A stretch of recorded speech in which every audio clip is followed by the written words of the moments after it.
consider the measures of complexity on any given incident.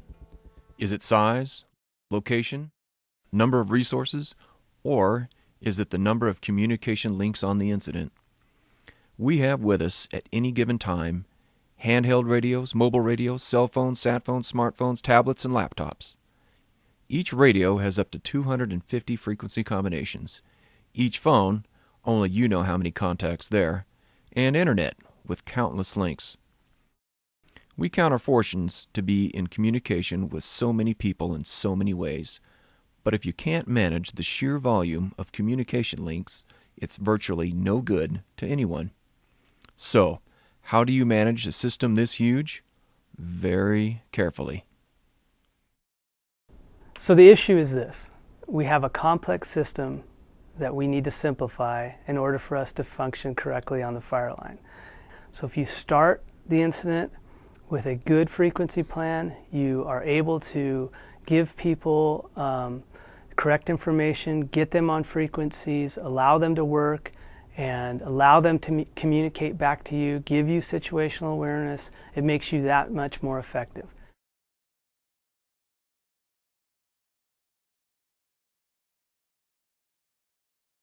The most common radios that I deal with are the Bendix King, multi-channel, multi-group radio, field programmable, 16 groups within our radios that have 16 channels.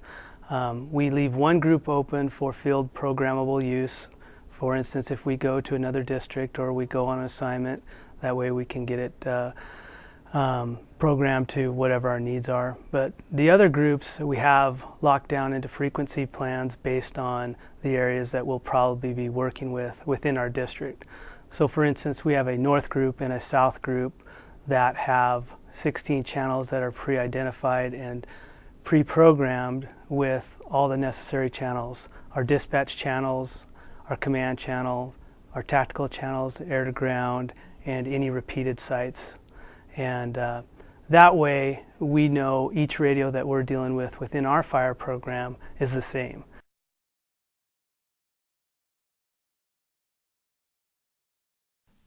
Okay, here's the deal on frequencies. It's not necessarily a question of getting the proper frequencies plugged in. It's a question of the right frequency combinations, transmit and receive, plus tones. Repeated channels has to do with a frequency that is not line of sight. And what I mean by that is either you're dealing with distances or you're dealing with topography, whereas you don't have the ability to talk to whoever you're communicating line of sight. So the frequency has a different receive and transmit, and there's a tone that trips that frequency activation. On our district, we have several repeated sites that enable us to cover a large amount of ground. Again, a tone is more or less, I guess the best way to describe it is a key which unlocks the transmission and the reception of the frequency. In order to trip the correct repeated site, you would need the correct tone. Tones can be used multiple times. It's really a fact of whether or not you understand if you have the correct receive and transmit frequencies. You might think you have the correct tone in, or you might have the correct number of frequencies or number of zeros in the transmit, and you don't. And you might be receiving or you might be transmitting, but you don't have the full package put together, and so your message isn't getting out to the field.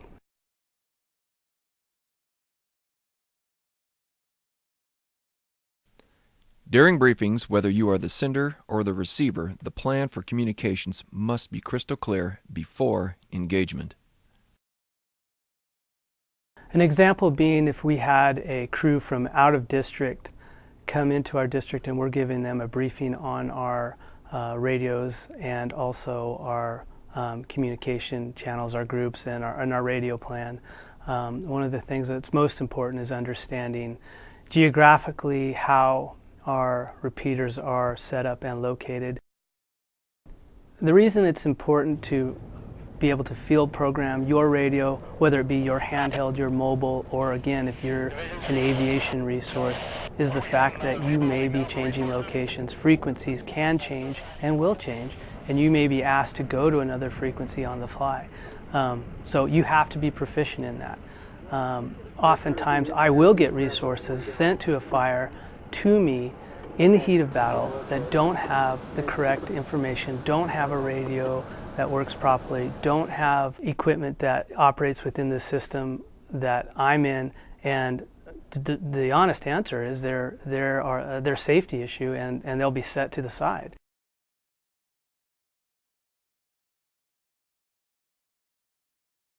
The difference between a tactical frequency and a command frequency is the intended use. A command frequency is for overall objectives. It allows you as the incident commander to speak to dispatch, to take care of things that tactically in nature aren't part of the fire. Now, tactical frequencies are just that. They're for tactical use. They're for the divisions. They're for the single resource boss. They're for the individuals that are fighting the fire on the line. Air to ground is just that. Transmission from the air to the ground or from the ground to the air. Not on the tactical channel unless you have specifically assigned that aviation resource to that specific division, and you have other needs for an air to ground.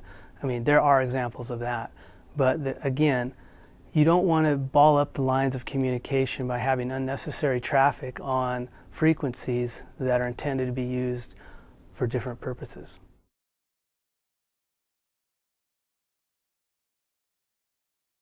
The use of phones for tactical decisions is not acceptable. Phones, in my opinion, are a necessary part of what we do. For instance, if you need to speak to your home unit, your duty officer, your line officer, or whomever is in charge of that piece of ground that you may be dealing with, tactical communication is important for everyone to hear. There might be important safety concerns that are relayed on that tactical channel. So if you're using a phone or you're communicating that way, it doesn't allow the rest of the personnel to understand what's going on.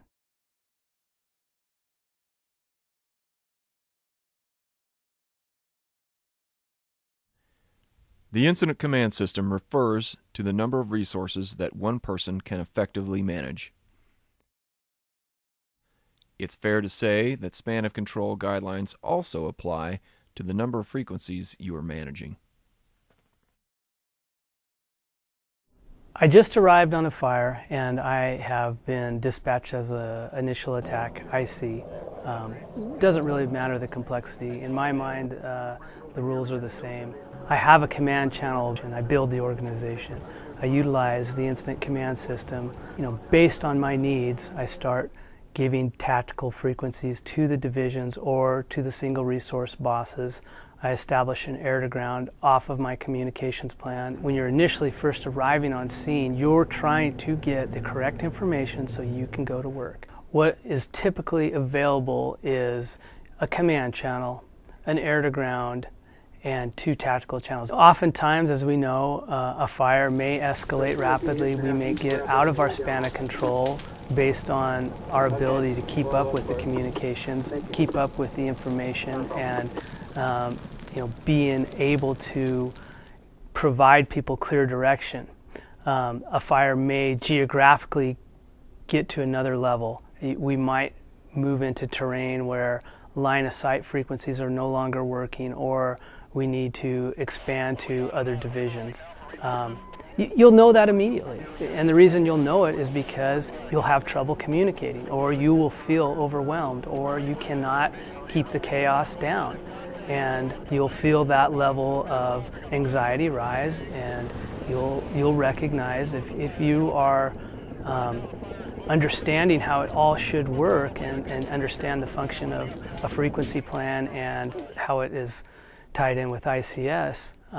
If you see that happening, you should be making the necessary adjustment.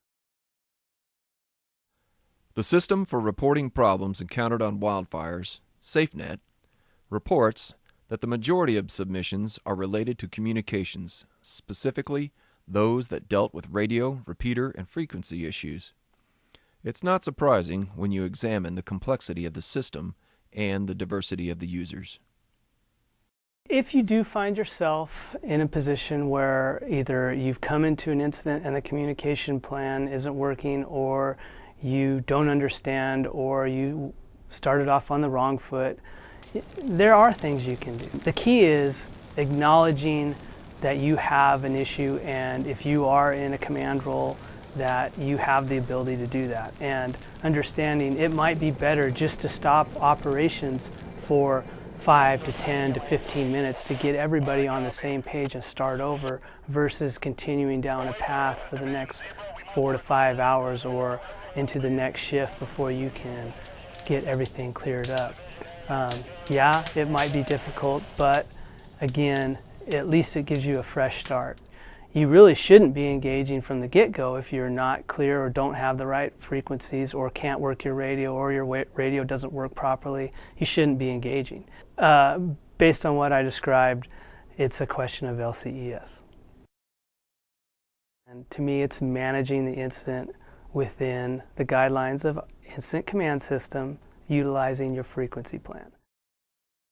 You know, you have the power, so to speak.